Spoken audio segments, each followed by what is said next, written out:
नमस्कार साथियों, आप लोगों को ये तो पता ही होगा कि 22 मार्च को जब लॉकडाउन किया गया पूरे देश में, उस वक्त मध्य प्रदेश में बड़ी शर्मसार घटना घटी।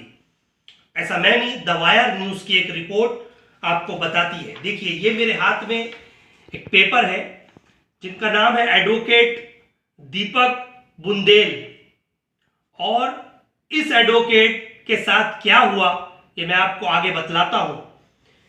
यह एडवोकेट अपने घर से निकलते हैं और इन्हें ट्रीटमेंट के लिए जाना होता है, तो उस वक्त यह एडवोकेट को वहां की पुलिस, मध्य प्रदेश पुलिस, ये पूछती है कि कहां जा रहे हैं।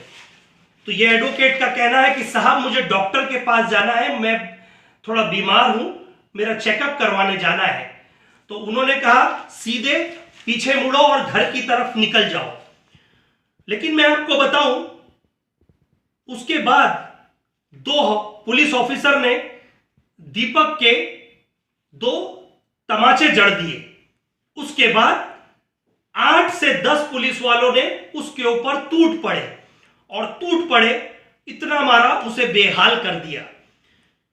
जब दीपक अपने घर पहुंचा तो यह वाकया उसने अपने घर वालों को बताया। साथ ही साथ पुलिस को जब पता चला कि दीपक एक हिंदू परिवार से बिलोंग करता है, क्योंकि दीपक को वो मुसलमान समझ बैठे, क्योंकि दीपक के मुंह पे जो दाढ़ी थी चेहरे पे, उससे उन्हें लगा कि ये मुसलमान शख्स है। उस वक्त ना दीपक ने नाम बताया और ना इन्होंने नाम पूछने की इच्छा जाहिर की। उन्होंने सिर्फ उसकी दाढ़ी देख के उसे बहुत मारा। और क्या कहा आपको पता है?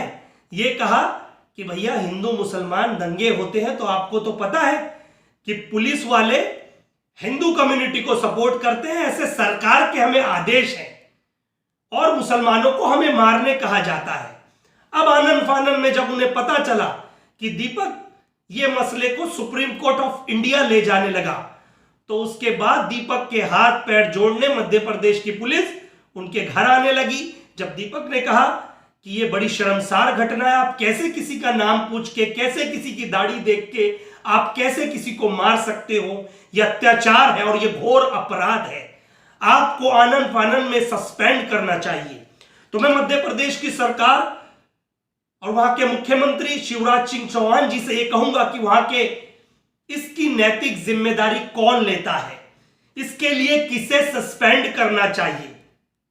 क्या गृह मंत्रालय को यह चीज पता नहीं थी, या फिर क्या आप तक यह न्यूज नहीं पहुंची?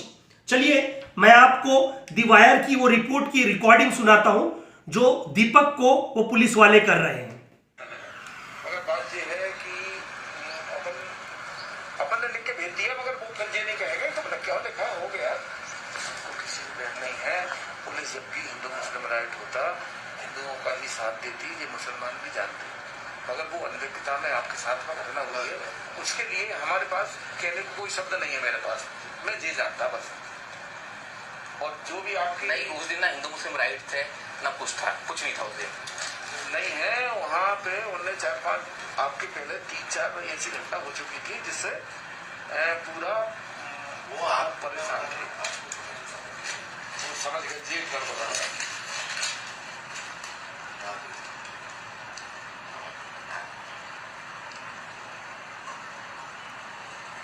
तो क्या आप कह रहे हो, मुसलमान समझ के मार दिया मुझे? हाँ, वो ही समझ सकता हूँ। क्योंकि वो हाँ, दाढ़ी तो मेरी कब से बढ़ी है, कभी कटी नहीं है। वो इस कारण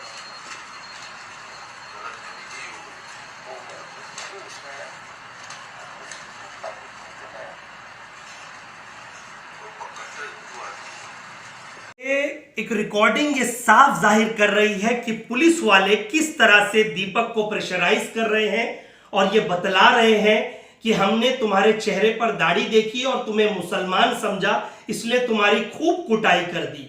अब मैं मध्य प्रदेश की सरकार से यह आग्रह करता हूं कि कब ये पुलिस वालों के ऊपर कानूनी एफआईआर दर्ज होगी या उन्हें सस्पेंड किया जाएगा, और इसकी नैतिक जिम्मेदारी कौन लेता है।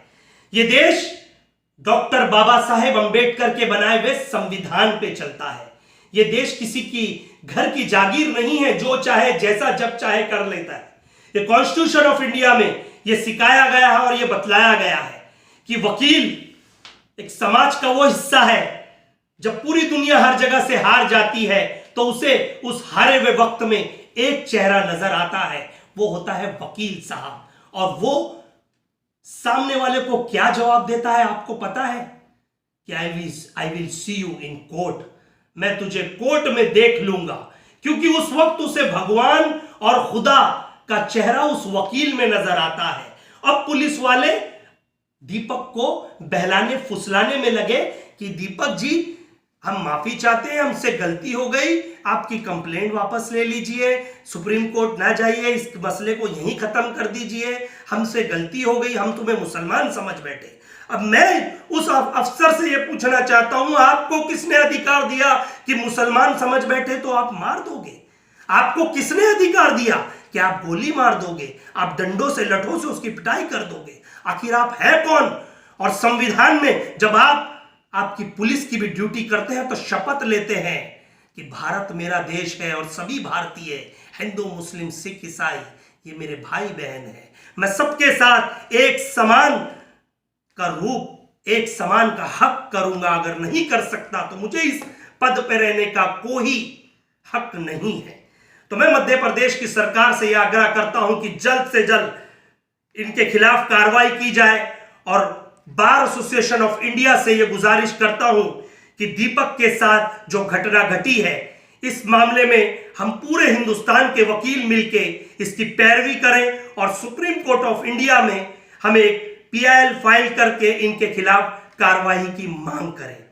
मैं बस जाते जाते आप लोगों से यही कहना चाहूंगा, बड़े अनमोल है ये खून के रिश्ते, इनको तू बेकार न कर, मेरा हिस्सा भी तू ले ले मेरे भाई, मेरे घर में तू दीवार न कर। जय हिंद, जय भारत, खुदा हाफिज।